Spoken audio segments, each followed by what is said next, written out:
ladies, my name's Tori. For those of you who don't know me, this is my Wizard of Oz collection vlog. We're going to Chittenango! I'm so excited! It's June 1st, 2019. I'm getting ready to hit the road. It's early. It's not even 8 o'clock in the morning, and I'm about to hit the road to go to Chittenango, packing up my suitcase. This is like the highlight of the Oz year for me. I love this festival. If you haven't gone, please go check it out. But anyway, it's about 4 hours away, so I'm gonna hit the road now. See you there. So I have now been on the road for about 4 hours. We're about 17 minutes from the All Things Oz Museum. I was hoping to make it before they closed the road for the parade. I don't know if I made that threshold or not. I will update when we get there. I'm really looking forward to it. You know, it takes so much time and so much prep that I don't really get excited until like I'm there. And now that we're getting close, I'm starting to get those feelings of excitement. So yeah, almost there. All right, 4 hours later, here we are finally in Chittenango. And I love this town. Every year when I come, I always feel like, wow, it's amazing. Now, the museum is right across the street from me. And I don't know if I'm gonna stop there first or go straight to the park, but we found the Yellow Brick Road. It's funny, as I'm walking down the street, I'm reminded of last year when my sister was with me. And, oh, people stopping to let me go. Thank you. And last year we were walking down this very same way, and my sister turned to me and said, I would love a falafel right now. It's like, we just ate. You're pregnant. My nephew TJ is the result. All right, guys, we are coming to festival grounds. So now what we have to do is follow the Yellow Brick Road. So went to visit everyone, stopped at the stalls, now waiting for the parade to start. It's so much fun. Chittenango is a beautiful town. I love being here. I love the people here. I love seeing my Ozzy friends so far. Saw Ron Baxley Jr., who, if you haven't read, wrote some amazing Oz books. Definitely go check them out. Vincent Myrand, Oz artist extraordinaire, and Tom Hutchison, creator of the Wicked West series. And I'm just having an absolute blast so far. It's been a lovely day and promises to be a lovely evening as well, because they're showing the film at the high school. Looking forward to that. So we're just waiting for the parade to start. Oh yeah, it does.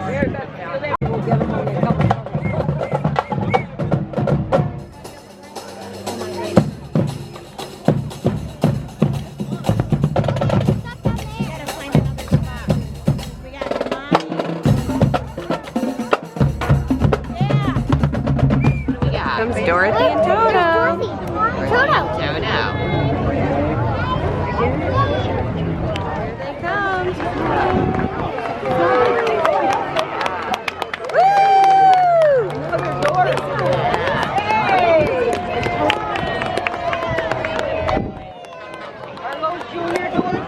Oh God.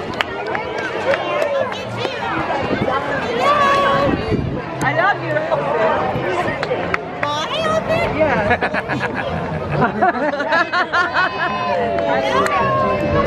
Another Wicked Witch and Dorothy right here.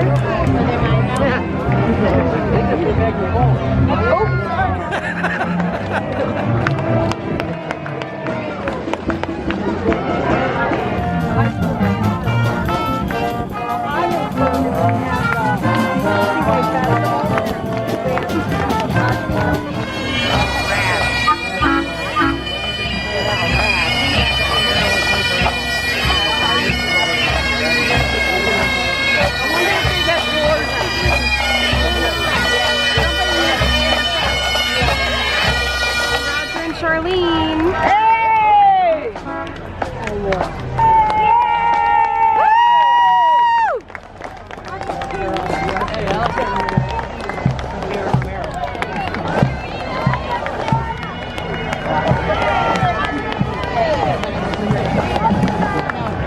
Oh my gosh, here comes Ruby Rakos. She stars in Chasing Rainbows, which will be opening again at Paper Mill Playhouse. They're the one Mary got. I got mine. I did. Yup.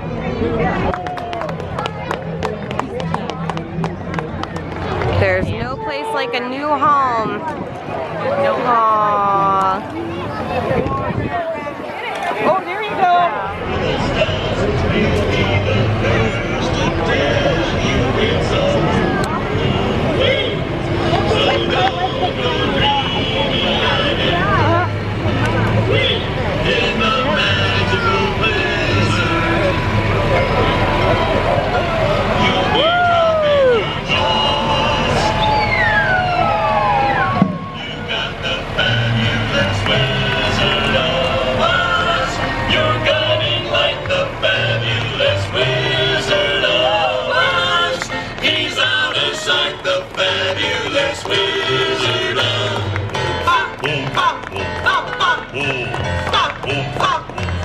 Margoshes.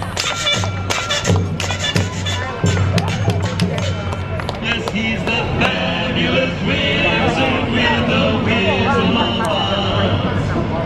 Here comes John Fricke.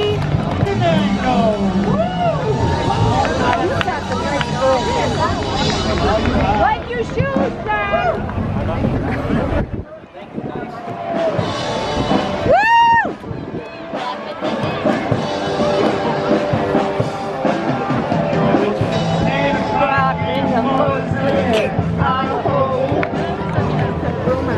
Holy Ozzy horses, Batman. Who are you? However you. I don't know who I am.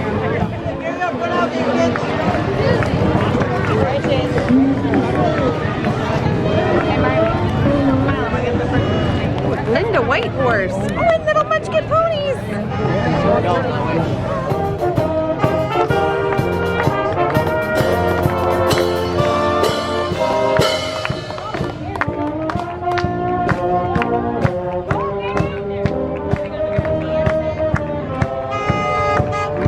Here comes Tom and Allison.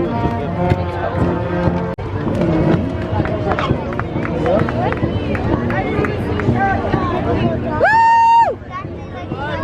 This is so meta! Wow! Here's Ron Baxley Jr., author extraordinaire.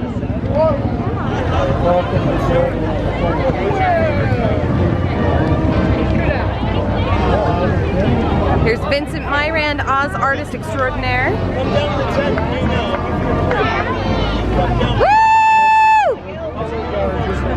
Hi, Vincent!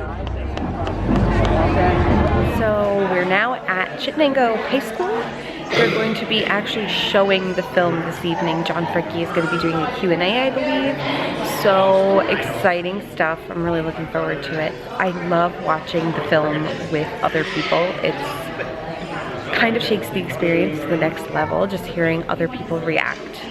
And especially in large crowds like this, I think they're probably going to get a big crowd tonight. So looking forward to it. I think it's going to be really fun.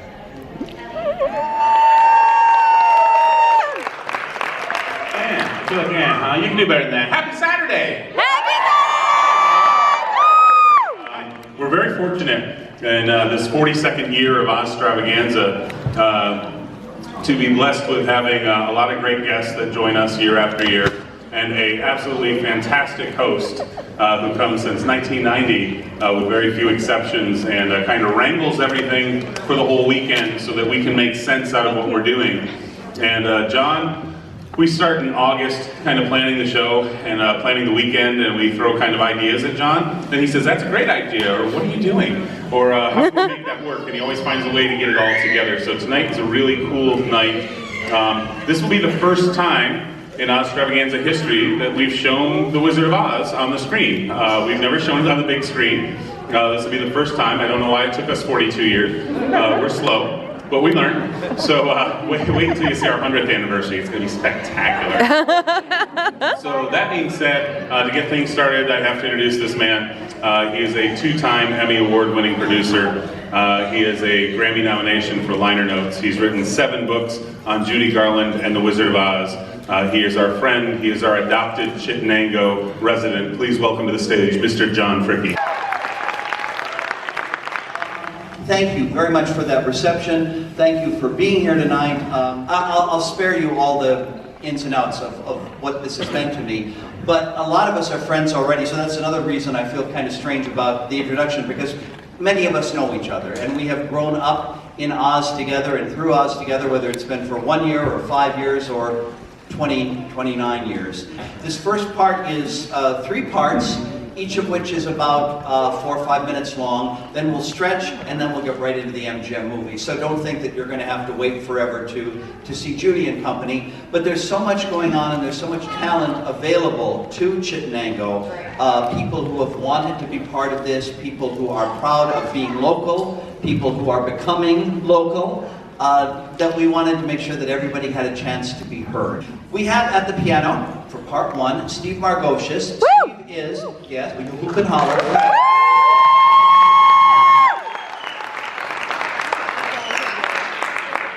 Steve is, and I quote, a Juilliard graduate, a songwriter, an arranger, orchestrator, conductor, accompanist, symphonic composer. He has CDs of his music recorded by the Budapest Symphony Orchestra. His songs, some of the songs he's written were heard in Fame, the musical, and in the sequel, Fame Forever.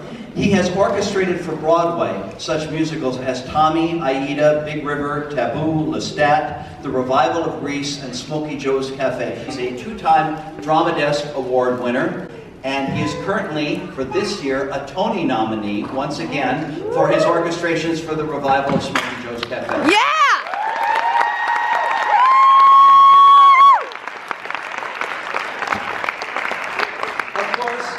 Of course, none of that tells us why he's here in Chittenango. So I will do that. He found us a few years back and became so, I think enchanted is a good word, enchanted by Oz and by what is being accomplished here in the name of Oz and in the name of Frank Baum, that he has recently turned his songwriting capabilities to what will be a new CD called New Songs from Oz. So he is really doing a wonderful thing for the whole Oz world and specifically ours, Oz family up here. Last night at the Presbyterian Church in our Friday evening program, the Oz Tones, which is a quartet he assembled, debuted one of his new songs from Oz. And tonight we have with us to sing for the very first time anywhere a Steve Margoshes composition called Tin Man. And the young man who's singing it is Steve's choice. He more or less wrote this song for Matthew Baum. Later this month, Matt graduates Fayetteville Manlius High School. He has been accepted to the Bachelor of Fine Arts theater program at Fredonia for the fall, one of only 6 people who have been accepted into that program this fall.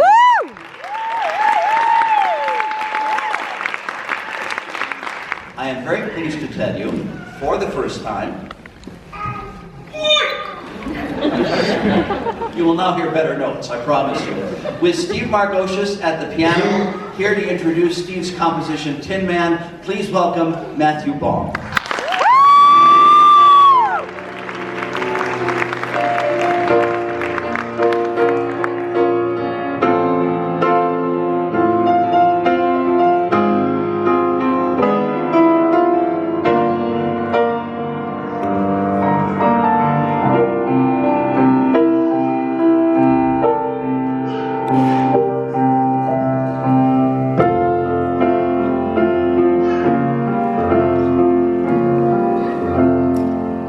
It's alarming, this heartless situation that I'm in. Not so charming, for alas, I'm made of tin. Let the story be told. Many say I'll never croon a tune with chrysanthemums or a bloom in June.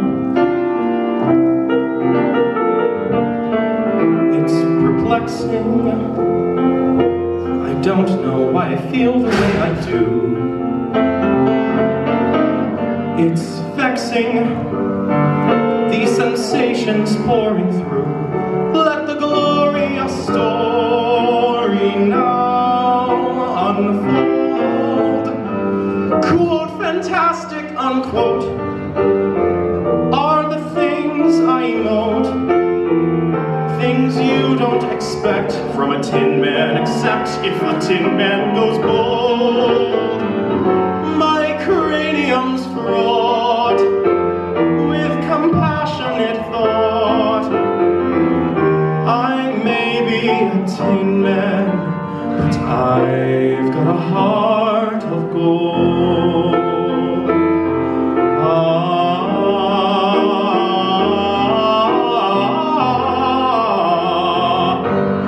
Feel it yearning, and it will burn like a star for as long as I shall live. What is this yearning that makes me want to give and give and give and give and give?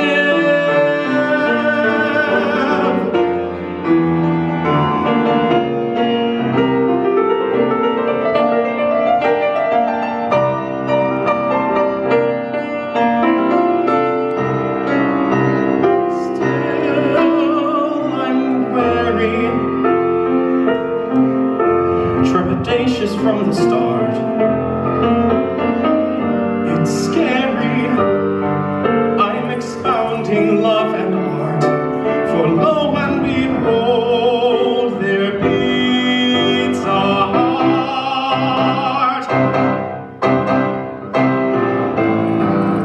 And oh, how it sings on gossamer wings.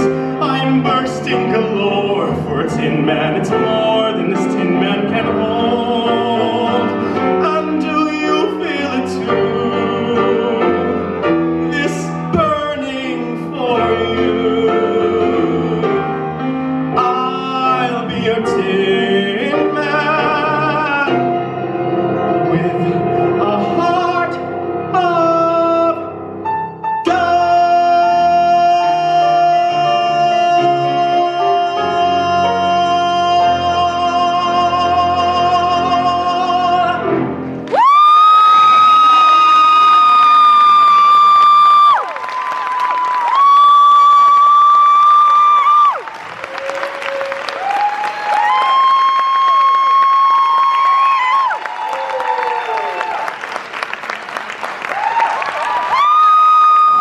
The age range in these dancers is 6 years old to 18 years old. You're never too young. I'm too old. Gina Lane School of Dance.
Don't want no short now.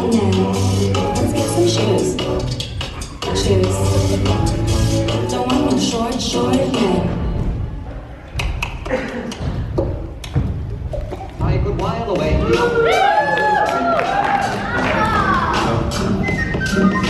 My head, I be scratching while my thought was in the action if I only had brain.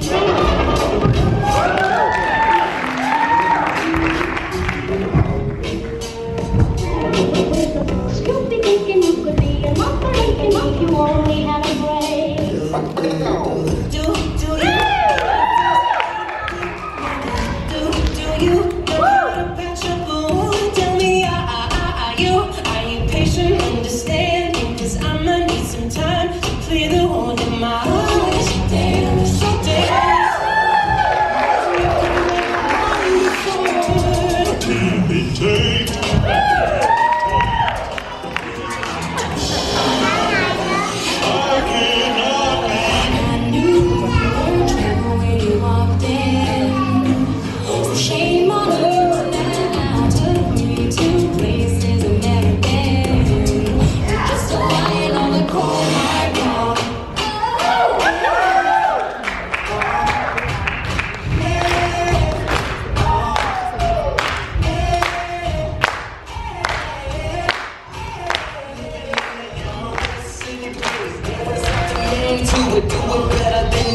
power. Stop tripping, I'm flipping off the power. 21st century schizoid man.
This month in various California cities. At that point, The Wizard of Oz lasted over 2 hours, and by the time it premiered in August, 20 minutes of that was gone. So you are seeing, the only people who saw the whole Wizard of Oz were the sneak preview audiences, but 2 hours was just too long a movie for 1939, and MGM knew that some stuff had to go. But I'd like to tell you about some of the stuff that you might want to look for, especially if you've seen Oz many times in the past, and it's kind of like, okay, we'll watch it again, but what is there going to be new? What is going to be new, and I can guarantee this, how many of you have seen Wizard of Oz before? One level of the hands. Oh, yeah. Okay. How many of you have never seen Wizard of Oz? Okay. What? How many of you have never seen the Wizard of Oz on a big screen? Okay, now this is the kind of the litmus test. You do see things when it's this big that you don't see on your TV screen, no matter how progressive and blown up you are. These movies were made to be seen big. In fact, probably 3 or 4 times bigger than the screen we have here. And even the smallest small town theaters had major screens. And movies were meant to be overwhelming. They were meant to be an experience. There are things that you might want to look for tonight as you watch Wizard of Oz. There are several moments in the course of the film when there are doubles on screen for the stars. When you're not looking at Judy Garland, when you're not looking at Burt Lahr as the Cowardly Lion, Judy Garland of course is Dorothy, when you're not looking at the Wicked Witch of the West, when there are doubles for them taking their place. So keep that in mind, and we'll decide, we can talk afterwards about if you notice places you think that you spotted the doubles. Also, there are little things in the continuity to watch for, and I don't think this is too much of a spoiler. You know the scene, those of you who've seen it before, when Dorothy comes down the yellow brick road and meets the Scarecrow. That was actually the very first thing they photographed for The Wizard of Oz. That was the first sequence. And you notice when Dorothy comes down the yellow brick road, her braids are kind of long and shaggy. They're not especially neat at the ends, it's just kind of a cascade of hair. But as that scene goes on, all of a sudden Dorothy's braids are a little shorter and impeccably neat. Then they're long again and shaggy, then they're short and neat, then they're long again and shaggy. And this is because when they started filming, Dorothy's braids were kind of long and shaggy. That was in November 1938. 5 months later, they went back and did the Scarecrow scene, If I Only Had a Brain, again, because Ray Bolger, the Scarecrow, wanted to do a much more adventurous special effects dance, where the wind blew him up in the air, and where there was a crow circling around, and where there were giant pumpkins that he rode down the yellow brick road, and he bounced into a fence in many places, and it smashed, and then he bounced backwards, and the fence pulled back together. So in order to do this, they went back to the yellow brick road set. But by that point, Judy's hair they decided Judy's hair should look neater than it did in the Scarecrow scene. And they had neatened it almost immediately for the scene where she goes to the apple orchard and meets the Tin Man the preceding November. But when they put Wizard of Oz together, when they were editing it in summer 1939, they thought, well, some of the long hair stuff is better and some of the short hair stuff is better.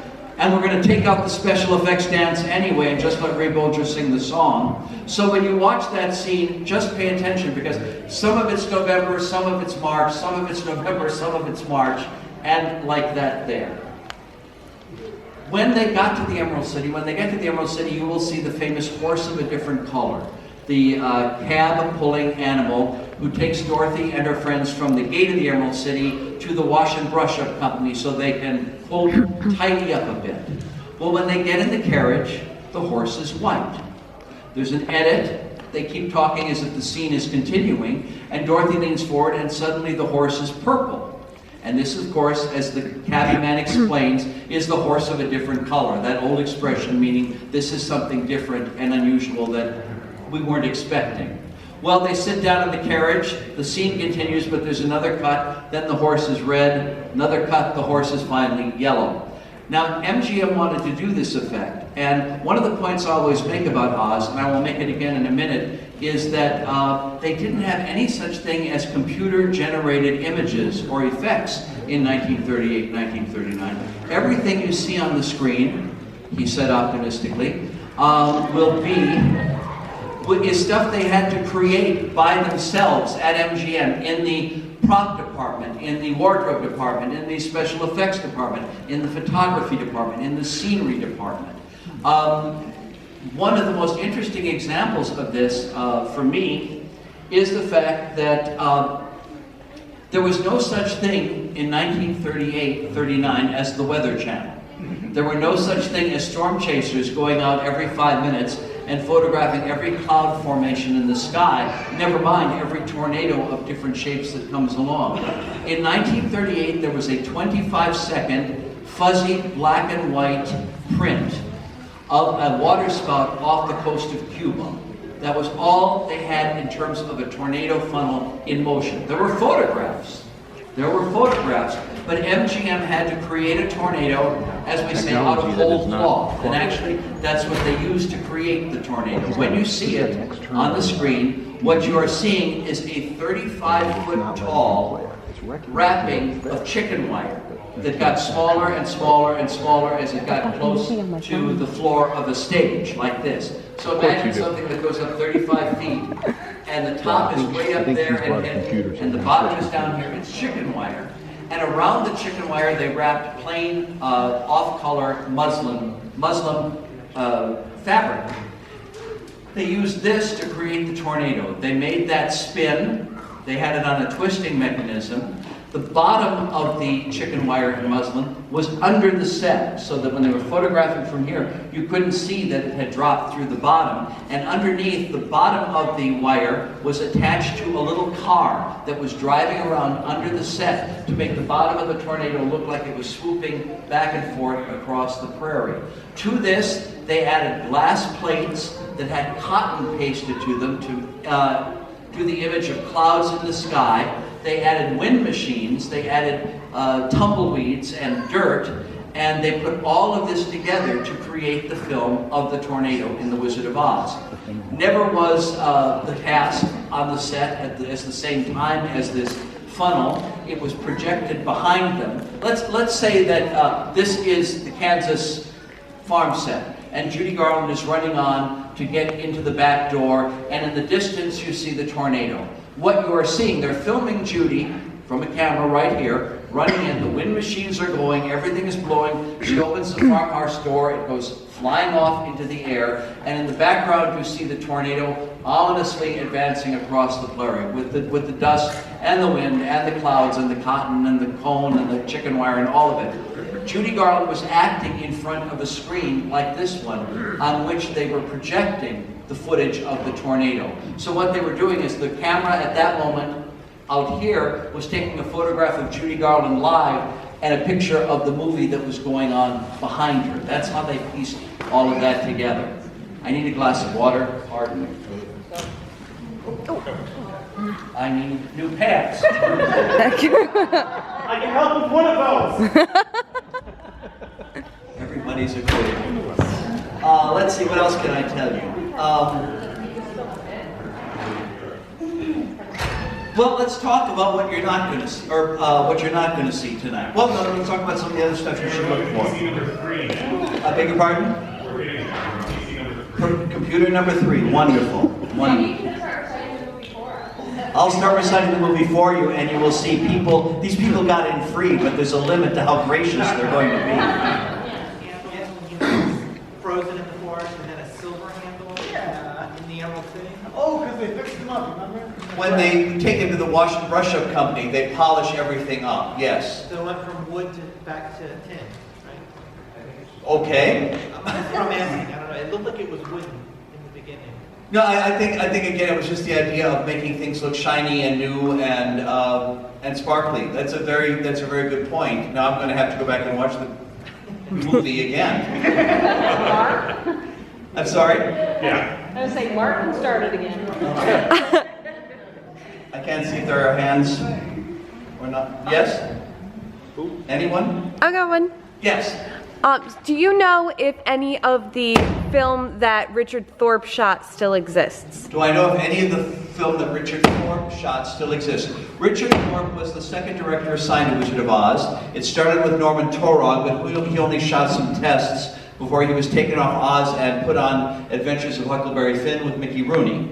Richard Thorpe came in to photograph Oz, direct Oz, because he was known as a kind of a troubleshooter director at MGM, and he kept things moving along at a fast pace. So they really figured, okay, well, he'll get it done. It won't cost us more than the $1.5 million or $1.6 million or whatever they were afraid it was going to cost. Well, when Richard Thorpe took over, Judy Garland was wearing a very, very fluffy blonde wig, a very frilly party dress, ruby slippers without bows, enough eyeshadow to paint a rowboat, and a very kind of baby doll makeup. Buddy Ebsen was playing the Tin Woodman, Buddy Ebsen of Beverly Hillbillies and Barnaby Jones fame.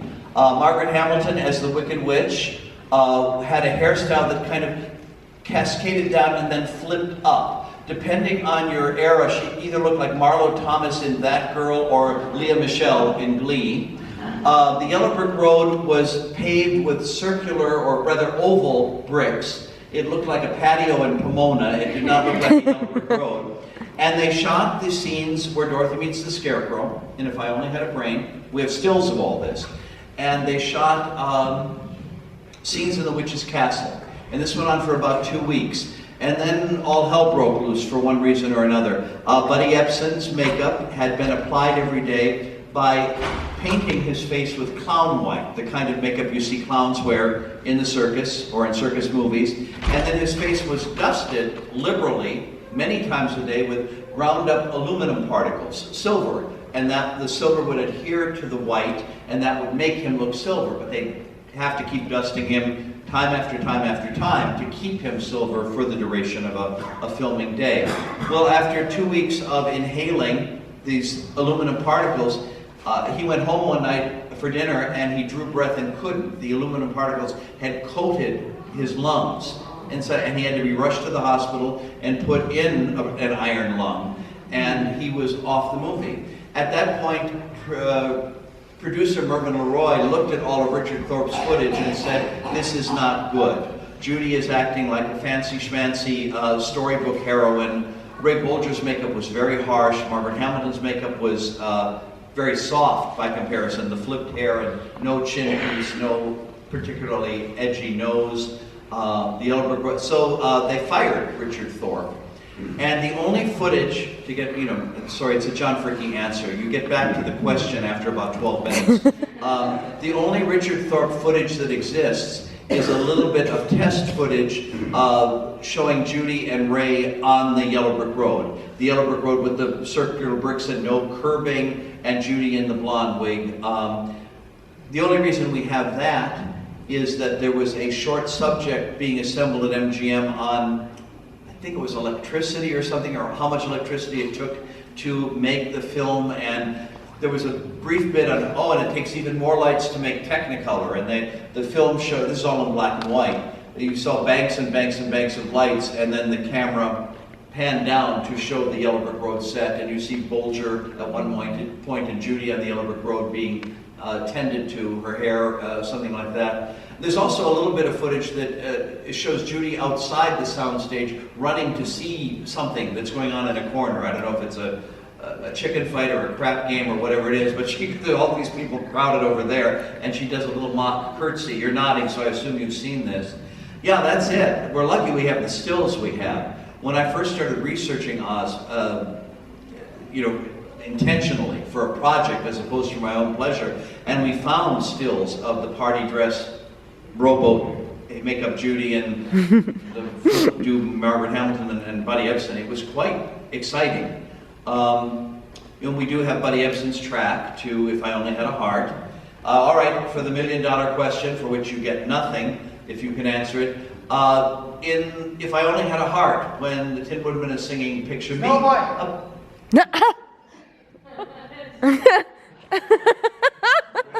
With the smart ass toward the back, please stand up and be recognized. That's fine. Yeah, the voice of the girl who sings Wherefore Art Thou Romeo on the soundtrack, when he sings Picture Me a balcony above a voice sings low, Wherefore Art Thou Romeo, was actually, do we know her name though? Mr. Smarty? Oh, who said that? Very good. Adriana Caselotti was the voice of Disney's Snow White, and they brought her in and paid her $100 in 1938 money to record Wherefore Art Thou Romeo, which is in both the Buddy Ebsen version and the Jack Haley version. They just snipped the tape, or the film rather, and dubbed it into both versions. Of course, now Buddy Ebsen's voice can be heard on the soundtrack of The Wizard of Oz in both choruses of We're Off to See the Wizard, after Dorothy meets the Tin Man and after Dorothy meets the Lion. When the Tin Man is on screen, the voices you're hearing are Judy, Ray, Bert, and Buddy, because they didn't want to go to the expense of re-recording all four of them with Jack Haley when he came in. Another way they lost $60,000 in 1938 money when they were making Wizard of Oz, between 60 and 90 actually. They started refilming again, with the new Yellow Brick Road, the new Judy, the Softened Ray, the Hardened Witch, in early November 1938. And they filmed the Scarecrow scene, they moved to the Apple Orchard, they discovered Buddy Ebsen. And Buddy Ebsen was wearing a cut-down version, slightly cut-down version of Buddy Ebsen's longer, taller Tin Man outfit. And they filmed Jack Haley in this Buddy Ebsen's costume for 3 days until somebody realized, wait, the only film scenes Buddy Ebsen was doing were scenes later in the story in the Wicked Witch's castle, after the Tin Man has been to the Emerald City and all polished and shined. Jack Haley is supposed to be wearing a tarnished, rusted-looking costume with tarnished, rusted-looking makeup, and we've been filming him for 3 days in sparkling silver. So they jumped 3 more days of filming. We've got stills of the shiny Jack Haley, no film. But again, there were at least 3 times between start of Wizard of Oz and a month or so into Wizard of Oz that the Lowe's Incorporated people, they were the money people in New York who controlled the Lowe's theater chain where all the MGM pictures played across the country. They tried 3 times to stop the Wizard of Oz, literally. Before it ever got started, they wanted it canceled. When Richard Thorpe was fired and they replaced Buddy Ebsen with Jack Haley and they jumped all that footage, they wanted to do it again then. And then a 3rd time when they lost another $60,000 to $90,000 and had only been spending a week and a half on it after Victor Fleming came in as the new director. It is a miracle in many ways, of course, that the film got made at all. Margaret Hamilton, the Wicked Witch, was very seriously burned in the scene where the Wicked Witch does her disappearance in Munchkinland. When you see the Wicked Witch show up in Munchkinland, they're all singing tra-la-la-la-la-la, big explosion. You see the Wicked Witch appear, but you only see the Wicked Witch from the side and the back, because that's not Margaret Hamilton. They used her double to have her shoot up through the elevator platform in the floor and come in through all the smoke. But it was Margaret Hamilton, because they wanted it to look real, who said, I'll get you and your little dog too, did the laugh, and then swirled around, got on the elevator platform, and was dropped. The smoke came up in the holes around the platform, and she was dropped down under cover of smoke, and after she was through the floor, they set up a fire effect, and it was real. They only had real fire in 1938. And they had rehearsed it to get it right. Margaret Hamilton remembers Billy Burke, the Goodwitch, saying, "Oh, that's too hot, I must back away." And Margaret Hamilton remembers thinking, "Yeah, and I'm going to be right in the middle of it." But again, they rehearsed it over and over, and they got it right on the first shot. She stepped on the platform, the smoke came up, the platform dropped down. Once she was clear, they let up the fire. And then everybody broke for lunch. And after lunch, they came back and they needed to get the take again just to have enough film for safety's sake. But everything kept going wrong. The smoke was slow, the elevator jammed, the fire effect didn't happen. And after a few tries at this and minutes ticking by, Victor Fleming, the director, who Victor Fleming expressed himself in no uncertain terms, let's put it that way, about how they had to get the blankety-blank tape or film in the blankety-blank camera or blankety-blank else. So they did it again, and Margaret Hamilton got to the platform, the smoke came up, they dropped her down, but they let the fire effect go too quickly. And she was standing there, she'd been directed to stand when she got on the elevator platform with her feet very close together and holding the broom like this, because the elevator was not that wide or big, and so she had to kind of hold herself tight like this and drop down safely through the floor.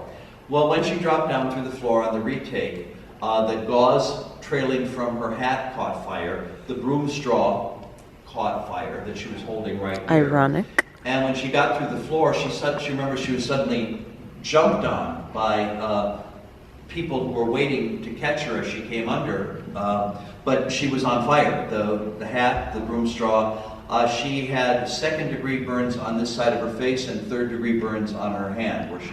Good day, everyone. It is now Sunday, June 2nd, and Sunday at the Oz Festival is always a sad day because it is the last day of Oz-Stravaganza, and it's almost time to say goodbye, which is always sad. But last night was so much fun. You can't beat sharing that experience with fellow fans who enjoy it as much as you do. So I'm going to stop in the museum, go see what's new there, and then run over to the park, and then hit the road and go home. Sunday. So, here with the amazing Shawn. How you doing today? I'm good, how are you? Good. Looking around the Oz Museum. They got the 1921, is it? Mm-hmm. Board game. And Shawn was pointing out some interesting idiosyncrasies. Would you mind repeating what you said? Just that the Tin Man's Castle is very heavily based on the matte painting of the witch's castle in the film. Dorothy's also wearing red shoes, which is an interesting foreshadowing. That is interesting. Now, it looks like it was meant to be shadowing, that kind of just printed red. Yep. But yeah, that's really interesting. Because on the cover she's in silver. Looks like actually it was also really heavily influenced by the stage show. Mm-hmm. Could be. It's funny, I've had it for a long time, but I've just never looked at it. Oh, but the box, it's like the stuff of my dreams. Okay, so how long did it take you to make these?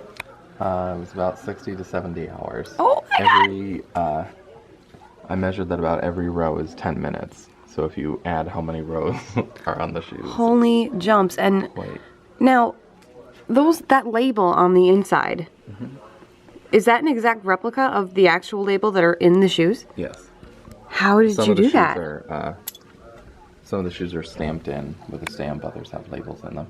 I just got it online from Ruby Slipper people. The magic of the internet. Oh my God, they're gorgeous. All right, so give us the rundown on this one. How long did it take you to put this beautiful thing together? I don't even know. It's 40 hours at least just in the embroidery.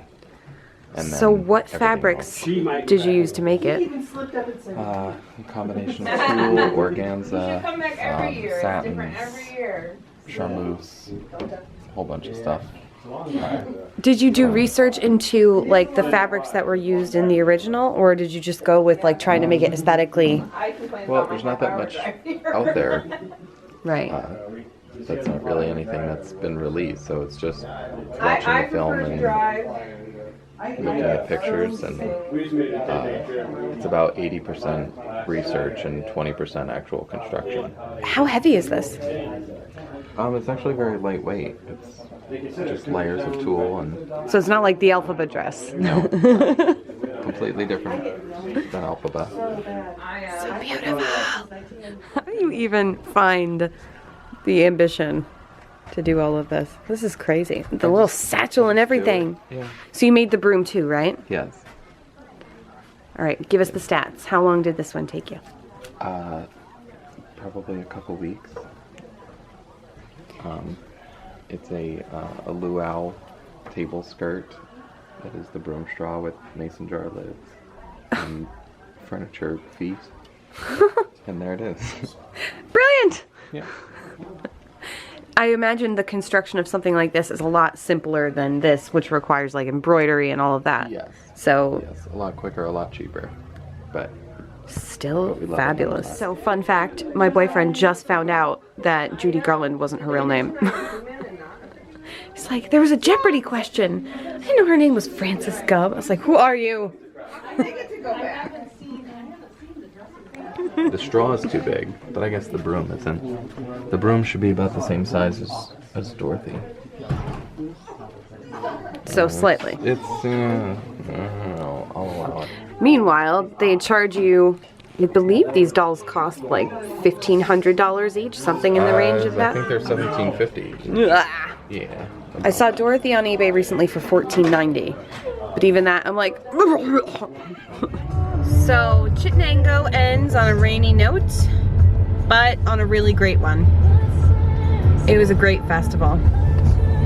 And we'll do a video of all the stuff we acquired this year when I get home. But thank you so much for watching. And please subscribe to our channel if you haven't already. Hit the upward thumb if you like what you see. And another year down. Ah, love it. Bye guys.